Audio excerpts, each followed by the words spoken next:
Gusto mo maging productive? Start mo sa pagtulog mo. Ang yung pagtulog, hindi lang basta pahinga yan. Yan yung foundation ng energy natin, ng mood natin sa kayong focus natin sa kinabukasan. Pero aminin natin, minsan sang scroll pa or sang video pa hanggang inaabot na tayo ng madaling araw.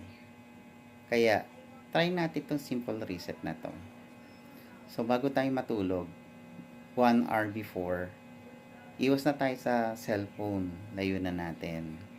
Second, palitan natin ng reading time o kaya ng quiet time yung paggamit natin ng cellphone. Third, gawin natin is i-dim na natin yung light or patay na natin yung ilaw para sabihin ng katawan natin na magpahinga na. Then, gawin natin consistent yung pagtulog natin. Kahit every weekend, gawin natin pare-pareho yung oras ng tulog.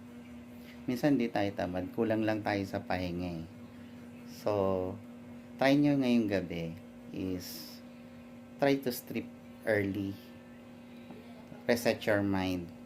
At tingnan nyo kinabukasan, ibang version na tayo.